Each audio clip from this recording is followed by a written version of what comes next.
Hi everyone. Today I would like to demonstrate joining two pieces at a 90-degree angle.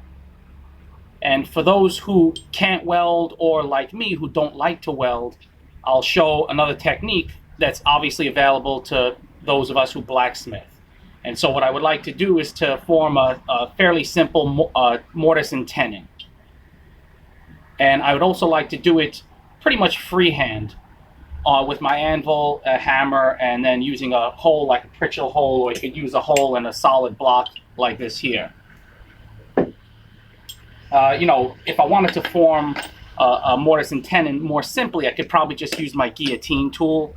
The edges mate very well and it has very crisp edges, so that makes forming a tenon fairly easy. But for those who don't have a guillotine tool, like I said, I'll just go about this freehand.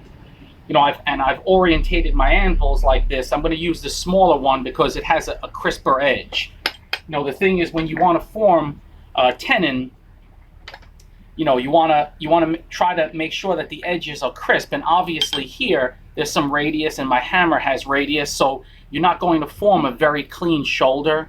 But that's not going to matter a lot. You just want to get it approximate and centered approximately, and then using the hole here, I'll show you how then we'll upset that in and to form it into its final shape. So and then this also is kind of goes back to my last video of work around your anvils, use different sides, different faces, and the like. And here, for me personally, I just like to work in this rather than working like this and hammering. I'd rather work like this and roll the piece like that toward me.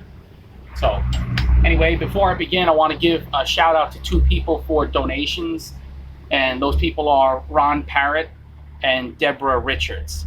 Thanks very much. Let's get started.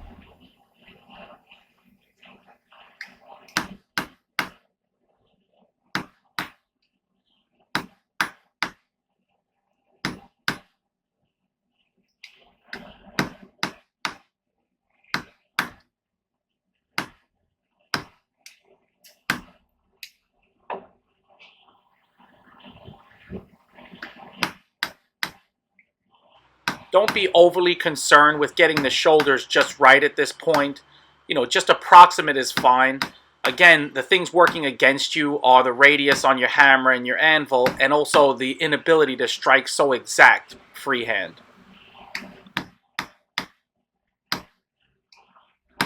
I find that rotating while I hammer to form the tenon like this just makes it come out a little bit better. One of the things is you want to try to make sure that that tenon is centered, or centered as much as possible. So, and my little tongs here, my little short plier tongs, are very useful for this sort of work.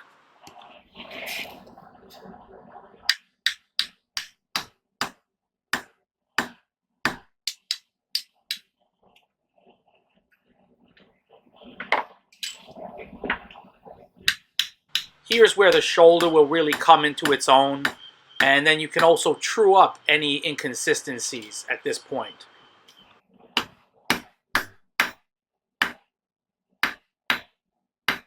My tenon could be a little bit more centered.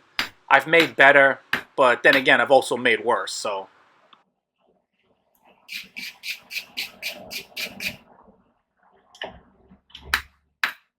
Now on to the mortise part of this joint.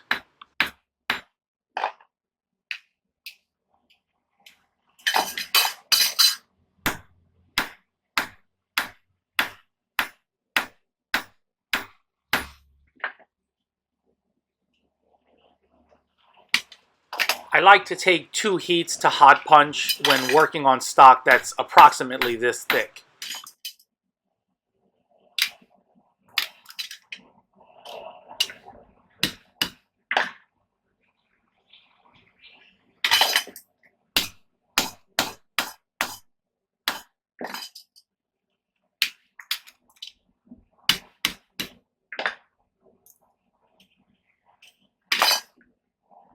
I'm starting to stumble and bumble along here.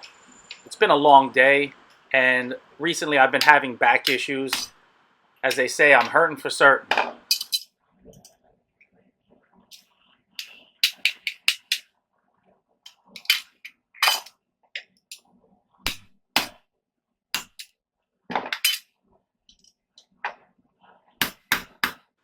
can't give you any exact measurements for the tenon and for the mortise here. I just eyeballing this. You know, for something that's just a one-off thing or something I don't frequently do, I just like to eyeball stuff and just take it as it comes.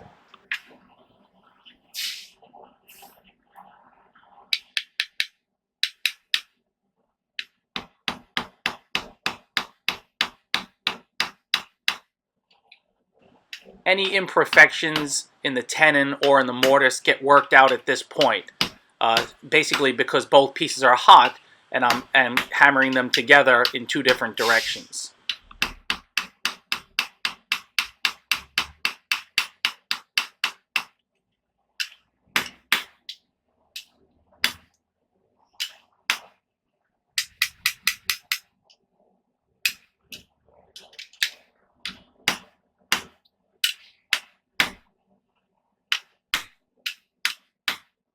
This is a solid joint, and in my opinion, is much more eye-catching than an electric weld.